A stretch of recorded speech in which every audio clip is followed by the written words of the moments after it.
ہرکرشن نے اپنے پڑاؤ سے باہر نکل کر اپنی بیٹی کا استقبال کیا اور بڑی فکر مندی میں پوچھا، میری پتری، میری دھی، تم کہاں چلی گئی تھی؟ میں نے کچھ محافظ تمہاری تلاش میں بھیجے تھے، میں بڑا فکر مند تھا۔ اس پر گنگا نے جواب دیا، اپنے محافظوں کے ساتھ میں شکار کے لیے بہت دور نکل گئی تھی، یہ میری حماقت اور غلطی تھی۔ اس کے بعد گنگا نے اپنے باپ کو وہ حالات تفصیل کے ساتھ سنا دیے جن کے تحت جنگل میں کچھ لوگوں نے اسے پکڑ لیا۔ اچانک ایک طرف سے صاحب خان نمودار ہوا، اس کی عزت اور جان بچائی۔ بعد میں اس نے جو صاحب خان کے ساتھ سلوک کیا وہ بھی اس نے پوری تفصیل کے ساتھ سنا ڈالا۔ اپنی بیٹی گنگا سے یہ سارے حالات سننے کے بعد راجہ ہرکرشن کچھ فکر مند ہو گیا تھا۔ تھوڑی دیر تک وہ کچھ سوچتا رہا، پھر کہنے لگا، گنگا میری بیٹی، تو نے صاحب خان کے ساتھ ایسا سلوک کر کے اچھا نہیں کیا۔ اگر اس نے تمہارے ساتھ محبت اور چاہت کا اظہار کیا تھا تو اس کا یہ مطلب نہیں کہ اس نے کوئی بہت بڑا پاپ کر دیا ہے۔ ہر ایک کو ایک دوسرے سے اپنے جذبات کا اظہار کرنے کا حق حاصل ہے۔ صاحب خان بے شک ایک خانہ بدوش قبیلے کے سردار کا غلام ہے، اس کی خاطر لومڑیاں پکڑتا ہے اور ان کی کھالیں جگہ جگہ بیچتا ہے۔ میری اس سے شناسائی بھی لومڑیوں کی کھالوں ہی کے سلسلے میں ہے، اس لیے کہ میں اس کی کھالوں کا سب سے بڑا خریدار ہوں۔ اس تمام تفصیل کے باوجود وہ ایک انتہائی بہادر، دلیر اور سورما نوجوان ہے، اور ایسے شخص سے کسی بھی صورت نفرت نہیں کی جا سکتی۔ تو جانتی ہے بیٹی، میں نے ہمیشہ اس کی قدر، اس کی عزت کی ہے اور اس کے ساتھ اپنے بیٹوں جیسا سلوک روا رکھا ہے۔ تم نے اس کے ساتھ ایسا سلوک کر کے یقیناً اس کی توہین کی ہے۔ سب سے بڑا ظلم اور جبر یہ ہوا کہ اس نے تمہاری عزت، تمہاری عصمت محفوظ کی، تمہاری جان بچائی، جس کے صلے میں شیر شاہ کے آدمی اسے پکڑ کر لے گئے۔ تم اس کی کوئی مدد نہ کر پائیں۔ اس وقت تمہیں اڑے آ جانا چاہیے تھا، ان لوگوں کو بتانا چاہیے تھا کہ اس شخص نے میری جان بچائی ہے، لہٰذا تم اسے کیوں گرفتار کرتے ہو؟ لیکن بقول تمہارے تم نے ایک لفظ بھی نہیں کہا اور شیر شاہ کے لوگوں کے حوالے کر کے تم ادھر چلی آئیں۔ بہرحال تم آرام کرو، میں اس کا کچھ بندوبست کرتا ہوں۔ اس کے بعد ہرکرشن نے اپنے محافظ کو بلایا۔ جب وہ محافظ بھاگتا ہوا قریب آیا تو ہرکرشن نے کہا، گھوڑے پر بیٹھ کر ابھی اور اسی وقت پوری رفتار سے اس خانہ بدوش قبیلے کی طرف جاؤ جس سے صاحب خان کا تعلق ہے۔ وہ یہیں نزدیک ہی مشرق میں پڑاؤ کیے ہوئے ہے۔ اس کے سردار سے جا کر کہو کہ اس کے غلام صاحب خان کو شیر شاہ سوری کے آدمی پکڑ کر لے گئے ہیں، لہٰذا وہ اس کی مدد کرے۔ اب تم جاؤ، وقت ضائع نہ کرو۔ اس کے ساتھ ہی وہ محافظ حرکت میں آیا، گھوڑے پر سوار ہوا اور اسے ایڑ لگا کر چلا گیا، جبکہ چندرمل اپنی بیٹی راجکماری کو لے کر اپنے خیمے کی طرف چلا گیا تھا۔ شیر شاہ سوری کے مسلح جوان صاحب خان کو جس وقت اپنے ساتھ لے جا رہے تھے تو صاحب خان اپنے گھوڑے کو ایک ڈھلتی ہوئی عمر کے شخص کے پاس لایا جو شاید ان جوانوں کا سالار تھا۔ قریب آ کر صاحب خان اسے مخاطب کر کے کہنے لگا، میرے عزیز، میں نہیں جانتا جس جرم میں تم مجھے شیر شاہ کے پاس لے کر جا رہے ہو اس جرم کی وہ مجھے کیا سزا دیتا ہے، پر میری تسلی، میری تشفی کے لیے کیا تم مجھے شیر شاہ اور اس کے آباء و اجداد کے حالات ذرا تفصیل سے بتاؤ گے تاکہ میں اندازہ لگا سکوں کہ جو کام میں نے کیا ہے اس کے لیے شیر شاہ میرے ساتھ انصاف بھی کرے گا یا نہیں؟ شیر شاہ کے بوڑھے لشکری نے ایک بار غور سے صاحب خان کی طرف دیکھا، پھر کہا، دیکھ عزیز، تیری خواہش پوری کروں گا، میں تجھے شیر شاہ کے حالات تفصیل سے سناتا ہوں۔ سن، ماضی میں سلطان بہلول لودھی نے جونپور کے حکمران کے ساتھ اپنی مسلسل کشمکش کے دوران کوہ سلیمان کے رہنے والے روحی افغانوں کو فوج میں بھرتی کرنا شروع کیا اور ان میں سے بہت سے لوگوں کو بر صغیر بھیجا تاکہ وہ اس خطے میں رہنے والے دیگر ہم نسل افغانوں کے ساتھ خوشگوار تعلقات قائم کر سکیں۔ ان لوگوں میں قبیلہ سور کا ایک شخص ابراہیم خان بھی تھا۔ یہ ابراہیم خان بنیادی طور پر ایک سپاہی تھا اور اپنی اعلیٰ خدمات کے عوض انعام اور عہدوں سے نوازا جاتا تھا۔ اس ابراہیم خان کے 3 لڑکوں میں سے ایک حسن تھا جس نے 4 شادیاں کی۔ پہلی بیوی ایک افغان اور چوتھی بیوی ایک ہندو خاتون تھی۔ افغان خاتون سے حسن کے 2 بیٹے تھے، ایک فرید خان، دوسرا نظام خان۔ یہی فرید خان شیر شاہ سوری بنا اور چوتھی بیوی یعنی ہندو بیوی سے حسن کے 2 بیٹے تھے، سلیمان اور احمد۔ حسن خان کی دوسری اور تیسری بیوی کی اولاد میں علی، یوسف، خرم اور شادی خان شامل ہیں، لیکن ان چاروں میں کوئی بھی قابل ذکر نہیں۔ حسن خان کی ہندو بیوی دراصل ایک کنیز تھی جسے وہ چاہتا تھا، اسی بنا پر وہ اپنی ہر بات منوا لیتی۔ حسن خان کا سب سے بڑا لڑکا فرید خان 1488 میں ہوشیارپور کے قریب باجواڑہ میں پیدا ہوا۔ فرید یعنی شیر شاہ کے دادا ابراہیم کو پہلے پنجاب اور پھر کچھ عرصے بعد بنور بھیج دیا گیا۔ یہ علاقہ اس وقت ایک شخص جلال خان کے زیر انتظام تھا۔ بنور کی جاگیر ابراہیم کو اس کی اعلیٰ خدمت کے پیش نظر دی گئی تھی۔ ابراہیم کی وفات اسی مقام پر ہوئی۔ سکندر لودھی کے زمانے میں حسن خان کو جونپور تبدیل کر دیا گیا۔ سکندر لودھی نے کچھ عرصے پہلے اپنے باغی بھائی باربک کو شکست دی تھی جو ان دنوں جونپور میں مقیم تھا۔ سکندر لودھی وہاں ایسا شخص چاہتا تھا جو باربک کی نگرانی دیانتداری سے کر سکتا ہو۔ اس لیے اس نے جمال خان کو پنجاب کی بجائے جونپور کا گورنر مقرر کر دیا۔ پنجاب سے جمال خان کے جانے کے بعد حسن خان کو مقرر کیا گیا اور سہسرام، حاجی پور، خواص پور، ڈانڈا کے علاقوں کی ذمہ داری بھی اس کے سپرد کر دی گئی اور اسے اعلیٰ منصب بھی عطا کیا گیا۔ جاگیر سنبھالنے کے بعد حسن خان اپنی پہلی بیوی اور اس کے دونوں بیٹوں فرید خان اور نظام خان کی طرف سے بالکل غافل ہو گیا، جس کی وجہ سے اس کی کم عمر ہندو بیوی تھی جس نے حسن خان کو پوری طرح اپنی گرفت میں لیا ہوا تھا۔ اپنی دوسری اولادوں کے ساتھ حسن خان کا رویہ بہت درست ہوتا چلا گیا۔ اس کی ہندو بیوی اپنے لڑکوں سلیمان اور احمد کے مفادات کے پیش نظر فرید کی بدترین دشمن ہو گئی۔ سوتیلی ماں اور باپ کے درست رویے سے تنگ آ کر فرید نے سہسرام سے رخصت ہو کر جونپور میں جمال خان کے پاس پناہ لی۔ گھر سے فرار کے بعد فرید نے لاتعداد مصائب اور مشکلات کا سامنا کیا، لیکن حوصلہ نہیں ہارا۔ جونپور میں جمال خان نے اسے پناہ تو دے دی، لیکن مصر رہا کہ وہ اپنے والد کے پاس لوٹ جائے، لیکن فرید خان نے واپس جانے سے انکار کر دیا۔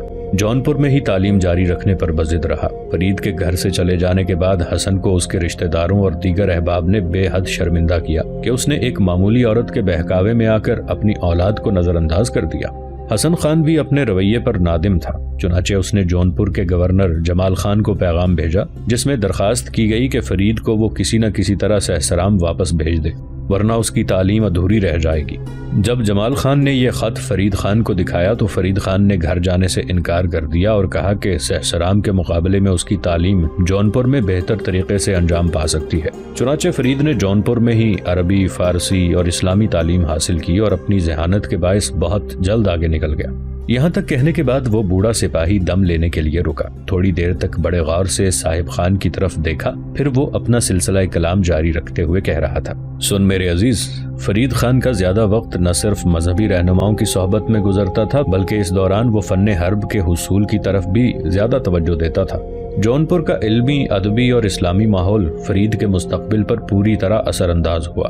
ان دنوں جونپور شیراز ہند کہلاتا تھا اور بر صغیر کے تمام علماء جونپور میں مقیم تھے۔ فرید خان ابھی اپنی تعلیم میں مصروف ہی تھا کہ فرید خان کے باپ حسن خان کو جونپور کے حاکم جمال خان کے پاس جانے کا اتفاق ہوا۔ جمال خان نے حسن خان کو ملامت کی کہ اس کی ناعاقبت اندیشی کے باعث اس کا محنتی اور دیانتدار بیٹا اس کے ہاتھوں سے نکلتا جا رہا ہے۔ جمال خان نے فرید کی تعریف کرتے ہوئے کہا کہ تمام سور قبیلے میں فرید جیسا ذہین، زیرک اور معاملہ فہم لڑکا نظر نہیں آتا، وہ یقیناً ایک دن بہت بڑا آدمی بنے گا۔ ناظرین، یہاں آپ کو بتاتے چلیں کہ جونپور وہی جگہ تھی جہاں سے پہلی بار اکبر کے دین الہی کی مخالفت کا علم بلند ہوا۔ اس جگہ سے اکبر کے تخت و تاج سے دستبردار ہونے کا مطالبہ بھی کیا گیا۔ 15ویں صدی میں جونپور کے تعلیمی مراکز انفرادی مقام رکھتے تھے اور اس جگہ کا نام بھی نہایت احترام سے لیا جاتا تھا۔ فرید نے 1494 سے 1497 تک اسی ماحول میں تعلیم حاصل کی اور جلد ہی علمی حلقوں میں نام پیدا کر لیا۔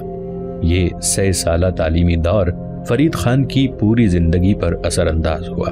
حسن نہ صرف اپنے بیٹے کی غفلت برتنے پر نادم ہوا بلکہ کچھ افغان سرداروں نے فرید کو بھی مجبور کیا کہ وہ اپنے باپ کی عزت کی خاطر اس کے ساتھ سہسرام لوٹ جائیں۔ بہرحال جب حسن خان اور فرید کی ملاقات ہوئی تو دونوں باپ بیٹے پرجوش انداز میں ایک دوسرے سے گلے ملے۔ اس کے بعد فرید اپنے والد کے ساتھ جانے پر رضامند ہو گئے۔ واپسی پر حسن خان نے فرید کو اپنی جاگیر کا نظام چلانے کے مکمل اختیارات دے دیے۔ 1497 سے 1518 تک فرید نے اپنے فرائض نہایت خوش اسلوبی سے انجام دیے۔ فرید کی آمد کے بعد نہ صرف جاگیر کے مالیے کی وصولی میں باقاعدگی پیدا ہوئی بلکہ اس میں اضافہ بھی ہوا۔ حالانکہ فرید نے 21 برس کے دوران کوئی ظلم نہ کیا، لوگوں سے نہایت اچھا سلوک روا رکھا۔ فرید نے جاگیر کے تمام کارندوں کو حکم دے رکھا تھا کہ وہ مالیے کی وصولی کے لیے کاشتکاروں پر ظلم اور تشدد نہ کریں۔ اس نے پہلی بار کاشتکاروں کو مالیے کی رقم غلے یا نقدی کی صورت میں ادا کرنے کا طریقہ ایجاد کیا۔ مالیہ پیداوار کے پیش نظر مقرر ہوتا تھا لیکن اس کی وصولی میں کسی قسم کی رعایت نہ کی جاتی۔ فرید کے حاجی پور اور خواص پور اور ڈانڈا کا انتظام سنبھالنے کے بعد ان پر گنوں میں انقلاب آ گیا۔ کاشتکار طبقہ فرید خان کا گرویدہ ہو چکا تھا۔ اس نے ہر شخص سے انصاف کیا، جاگیر سے رشوت اور بدعنوانیوں کو جڑ سے اکھاڑ پھینکا، قانون شکن رشوت خور اور بدعنوان اہلکاروں کو سخت سزائیں دیں تاکہ دوسرے لوگوں کو عبرت حاصل ہو سکے۔ یہی وجہ تھی کہ فرید عوام میں بے حد مقبول ہوا۔ لگتا تھا فرید کی مشکلات اور مصائب ختم نہیں ہوئے، اس لیے کہ فرید جب عوام میں بے حد مقبول ہوا تو سوتیلی ہندو ماں جل اٹھی۔ اس نے فرید خان کو جاگیر کے انتظام سے الگ کرنے اور اپنے بیٹے سلیمان کو اس کی جگہ لانے کے لیے حسن خان سے اصرار کرنا شروع کر دیا۔ کچھ عرصے تک تو حسن خان اپنی بیوی کو ٹالتا رہا، لیکن اس نے اپنے ایسے حالات پیدا کر دیے کہ حسن خان یہ اقدام کرنے پر مجبور ہو گیا۔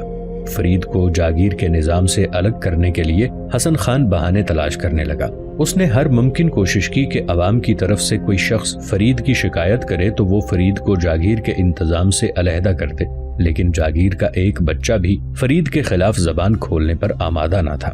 ادھر سے ناکامی کے بعد حسن خان نے حساب کتاب کی پڑتال شروع کر دی، لیکن اس معاملے میں بھی اسے ناکامی ہوئی۔ فرید ایک ذہین شخص تھا اور وہ باپ کے ارادوں کو بھانپ گیا۔ اس نے اپنے باپ حسن خان کو ایک خط لکھا جس میں تحریر کیا: جب تک آپ کا اعتماد میرے ساتھ رہا میں جاگیر کا انتظام بھی بطریق احسن چلاتا رہا، لیکن اب میں یہ اعتماد ختم ہوتا ہوا محسوس کر رہا ہوں، لہٰذا میں خود ہی اس ذمہ داری سے سبکدوش ہوتا ہوں۔ میں آپ کو رنجیدہ خاطر نہیں دیکھنا چاہتا، آپ جسے چاہیں یہ ذمہ داری سونپ دیں۔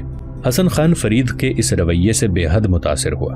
پھر اس نے جواب دیا: میں تسلیم کرتا ہوں نہ صرف تم میری اولاد بلکہ پورے خاندان کے قابل ترین شخص ہونے کی وجہ سے باعث عزت ہو۔ مجھے علم ہے جو کام تم نے کیا وہ سلیمان اور احمد کبھی بھی نہ کر سکیں گے، بلکہ جاگیر کا نظام ان کے ہاتھوں میں جانے کے بعد تمہارے کیے کرائے پر پانی پھر جائے گا۔ لیکن مجبوری یہ ہے کہ تمہاری سوتیلی ماں نے میری زندگی کو جہنم بنا دیا ہے۔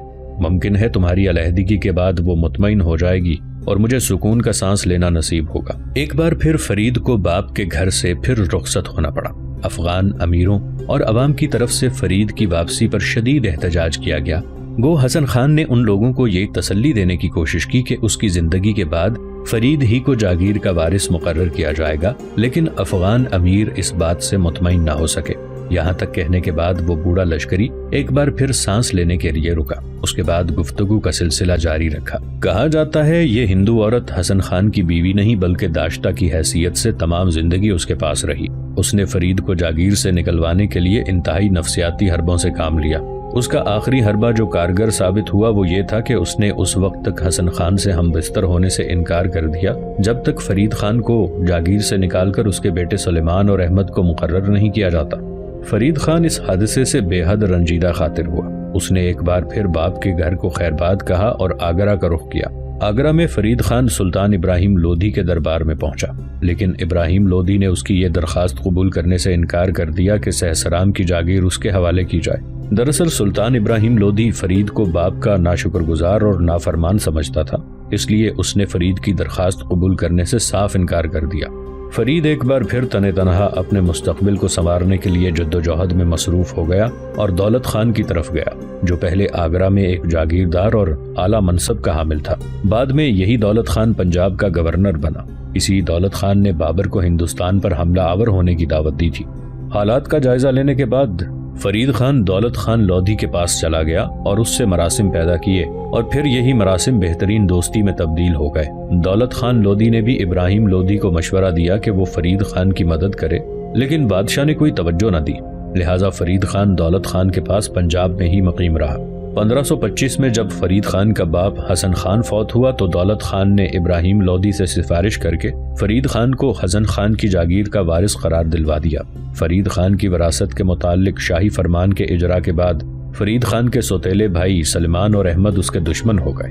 جب فرید خان اپنے باپ کی جاگیر کا قبضہ لینے کی غرض سے سہسرام روانہ ہوا تو اس کا سوتیلا بھائی سلیمان جنگ کیے بغیر بھاگ نکلا۔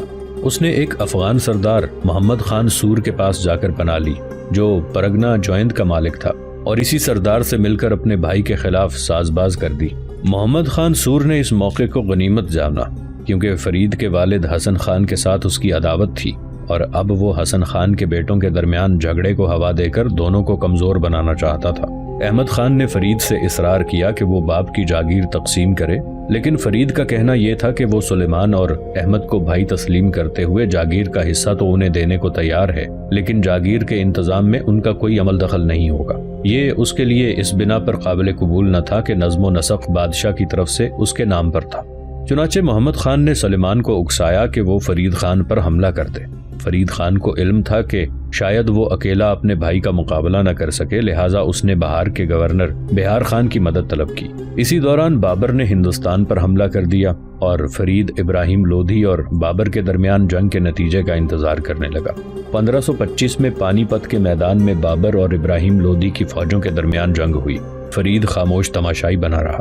دراصل فرید کا خیال یہ تھا کہ اگر بابر کے مقابلے میں ابراہیم لودھی فتح یاب ہوا تو وہ یقیناً بہار کے گورنر بہار خان کی مدد سے اپنے بھائی سلیمان اور اپنے باپ کے پرانے دشمن محمد خان کو شکست دے دے گا، اور اگر جنگ میں بابر کو فتح ہوئی تو فرید کو اس کے پرگنوں کا حاکم تسلیم کر لیا جائے گا۔ یہاں تک کہنے کے بعد شیرشاہ سوری کا وہ بوڑھا سپاہی لمحہ بھر کے لیے رکا، پھر وہ دوبارہ کہہ رہا تھا، دیکھ صاحب خان، پانی پت کے میدان میں ابراہیم لودھی کو بابر کے ہاتھوں شکست ہوئی اور وہ خود بھی میدان جنگ میں مارا گیا۔ پانی پت کی فیصلہ کن جنگ نے ہندوستان میں افغانوں کے 350 سالہ دور کا خاتمہ کر دیا اور بر صغیر میں سلطنت مغلیہ کی بنیاد پڑی۔ ابراہیم لودھی کی شکست کے بعد بہار کے گورنر بہار خان نے بلا تاخیر سلطان کا لقب اختیار کیا اور اپنے نام کے سکے جاری کیے اور خطبہ پڑھوایا گیا۔ فرید خان ان دنوں بہار کے حاکم بہار خان کے پاس ہی مقیم تھا۔ ایک روز جب وہ بہار خان کے ساتھ شکار کو نکلا تو فرید خان نے اپنی تلوار سے شیر کا مقابلہ کر کے اسے ہلاک کر دیا۔ اسی دن سے بہار خان نے اسے شیر خان کے خطاب سے نوازا اور ساتھ ہی اپنے بیٹے جلال خان کا عطالیق اور استاد بھی مقرر کر دیا۔ بہار خان کا منظور نظر ہونے کے بعد شیر خان نے سہسرام کا رخ کیا۔ وہاں کا انتظام اس وقت اس کا حقیقی بھائی نظام خان چلا رہا تھا، تاہم بعض امور پر شیر خان کی توجہ کی شدید ضرورت تھی۔ محمد خان، جس سے فرید خان کی دشمنی چلی آ رہی تھی، افغانوں کے لوہانی قبیلے سے تعلق رکھتا تھا اور اس کے اسی قبیلے سے تعلق رکھنے والے بیشتر افسر اور درباری شیر خان کو ایک قومی شخص کی حیثیت سے دیکھنا پسند نہ کرتے تھے۔